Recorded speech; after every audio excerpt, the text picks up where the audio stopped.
So CD1 plus 2 is his rage drive. Anytime that connects, Armor King gets a free throw on the opponent. Very interesting rage drive. It was completely unique. Is that gonna make a comeback?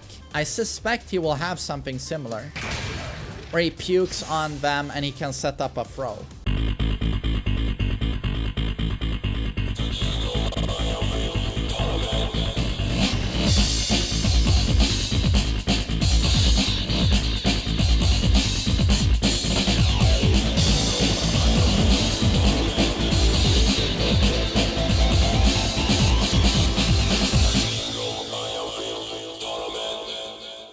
What's up, guys? TheMainManSWE here. Hoping you're all doing awesome as always. Hope you're all as hype as I am to see the Lord himself, Armor King, return. He's gonna fucking save us all, isn't he? Make Season 2 the best shit ever. I had such a hunch that he was gonna be just like Heihachi, the fall character. I gotta say, his redesign just blew my mind. When he dropped for Season 2 of Tekken 7, he looked so fucking sick. It was like the best Tekken redesign ever.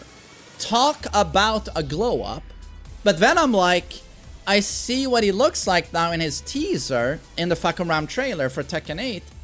And is it just me, or he looks even better? With the gold details on the armor, and then like the Radon red hair fur, with the white coming down on the sides? Is it just me, or did they somehow do the unbelievable and take an already amazing redesign and just make it better? And this guy was so popular in Tekken 7 that he was, even as a DLC character, he was from top 3 to top 5 most played characters. Consistently. As a DLC. No one else did that. I don't think no one else was even close to his consistency and pick rates as a DLC. When he drops, he's gonna be everywhere. And an interesting thing is that this is the Armor King, but I think, did they confirm lore-wise that he trained, the reason he has a wave dash and a God Fist is because he trained with, was it with Jinpachi himself? I think so. I think the first Armor King was meant to be pretty old. He trained with Jinpachi, and hence he had, in like Tekken 1 and 2, he had proper Mishima techniques. Not only did he have a dark upper, but he could even Thunder God Fist. But this would be changed into a clothesline in Tag 1. And of course he has the most brutal moves. So I can't wait to see what his Tekken 8 stuff looks like. Very known for super high damage. I believe this was the staple. Into Shining Wizard, 78 damage from a dark upper. These days when we hear 78, it's not a large number, you know, Tekken 8 wise, but in this game he was one of the hardest hitters. Super strong movement, like significantly better than King, you know, his counterpart, the inferior one.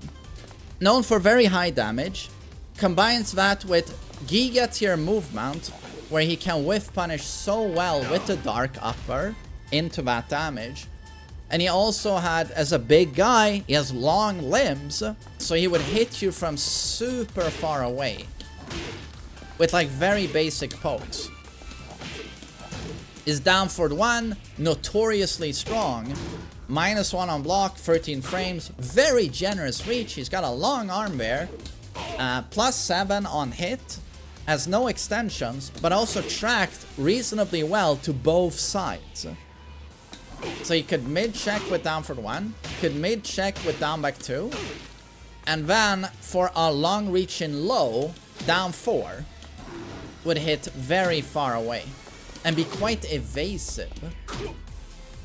So I think JDCR, when it's all said and done, is like the most famous Armor King player of all time. He dominated Tekken 6. He smoked everyone in Tag 2 with this character. Did well in Tekken 7 as well, although that's when he really started to struggle. But if you watch him play like Tag 2 especially, how much he does simply by moving down 4s, adding up at a range where the opponent can't even reach Armor King. He's just dancing around like this, checking from this range, And then anytime they lose patience, just Dark Upper in the face into 1 billion damage. And also, he has the throws, but nowhere near the mix-up utility King has, or, you know, chain throws that go on forever. But he still had the Wrestler basics. 1 break, 2 break, 1+2 break. And he could also, from his wave dash, do a free wave throw mix-up on you. King can still do this in Tekken 8. I'm assuming Armor King will also be able to do it. So he can wave you in, and then 2 arms come at you like a 1+2 break. That's the chain throw start. But here I'm doing a 1 break. That's a 1 break. And here he can do all kinds of stuff. Not as damaging as King's though. And now, same thing, right? But this is a 2 break. So you can choose to start this chain throw sequence either by pressing 1+4, which is a 1 break, or you can choose to press 2+3, which is a 2 break. So that's a 50-50. But also, he can wave in and just do a Muscle Buster, which is, you know, so much cooler than King's. This is called Hades Drop. It's so fucking sick. This can actually break a wall if you position it properly into a full combo, balcony break. So that means from a wave dash, it's a free wave throw mix-up. You don't know, is it a 1 break, 2 break, or 1+2 break? You have no clue, because the throw animation remains the same. And then of course, he can wave dash into... God, I haven't warmed up. He can wave dash into the coolest giant swing. He grabs them under the arms for shoulder blades. And it's so sick. Of course he has a giant swing, which is 70 damage with the wall behind him. And his Shining Wizard, not as good as King's. So why is that? Well, because it doesn't give Oki. So that's why he'll never match King in terms of throws. Even his Tombstone gives lesser Oki than King's.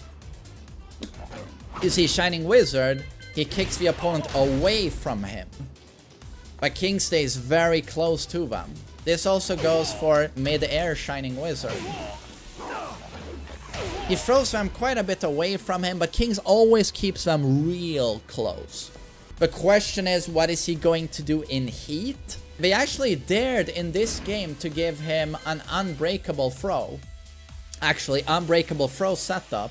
So that was already in this game. From his Rage Drive. So CD 1+2 is his Rage Drive. Anytime that connects, Armor King gets a free throw on the opponent. They have to stand, and they can't break the incoming throw. That's pretty fucking good, right? And a very interesting Rage Drive. It was completely unique. Is that gonna make a comeback in Tekken 8? I suspect he will have something similar, where he pukes on them and he can set up a throw. Another throw mechanic that's interesting, but I also think will be back, is the ability to slam someone either away from the wall, but the one I wanted to show is into the wall.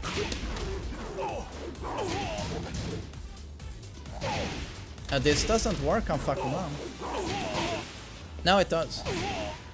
On certain larger characters, he doesn't get back 1-2. He has to do 2-1. On Kuma, for example, their hurtbox is so big that he doesn't get back 1-2 on them. Only character to be able to grab someone from the ground at the wall, I wasn't buffering properly, and be able to re-slam them into the wall, into a follow-up, and into big frames. So, yeah, again, I'm wondering what is he going to be able to do in Tekken 8 with this. And hopefully he doesn't have stances in Tekken 8. Has to be said, he does have a stance here. In down 1+4. Is this called Shadow Step or something? And we all know what they did with Heihachi with his very basic Heaven's Wrath from Tekken 7. They added so much more to his stance game in Tekken 8. But in a good way. For me personally, I love Tekken 8 Heihachi. So we could see them extending Shadow Step. Because in this game, he has Shadow Step 1+2, where he does a spear. Goldberg spear, which is really cool.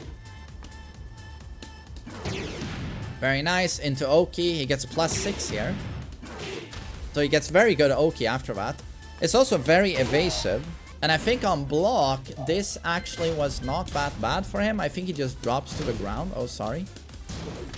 Drops down like this. And they get to hit him on the ground, I think.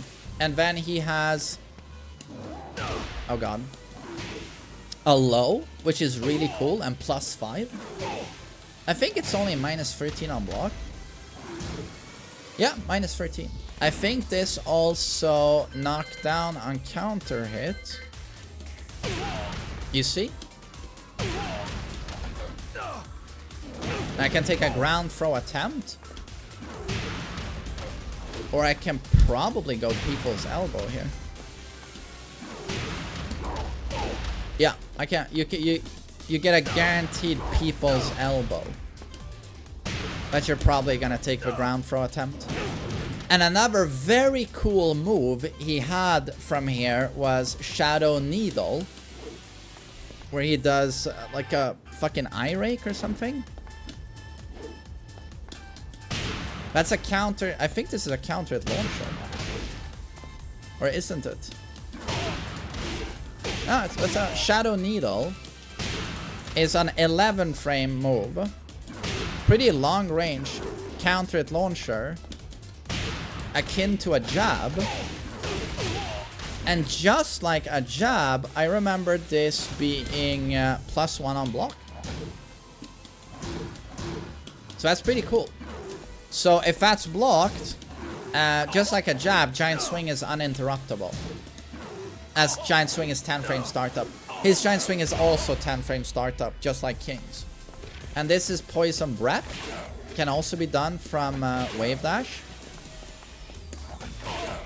That's an unblockable. And then forward 3, homing kick. That's +2. This on normal hit was actually a launcher.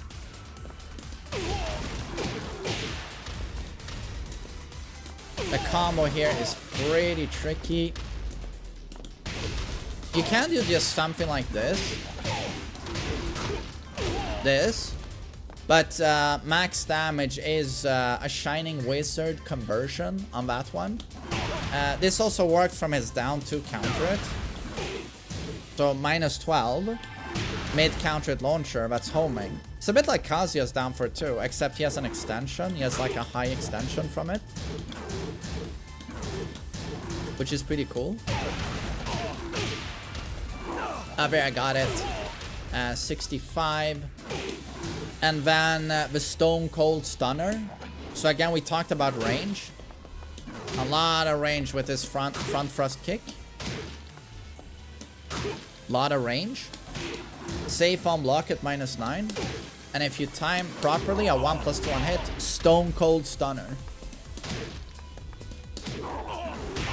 Super cool. So a really, really cool moveset. Also had the Burning Hammer. Could do some really cool setups with that. Also had the Moonsault. In Tekken 6, that was his high damage combo ender. They would do this, into bound, into down for 3, and then the Moonsault, even in the neutral, it would be guaranteed. It would tech trap. And then King has sort of inherited a lot of his moves.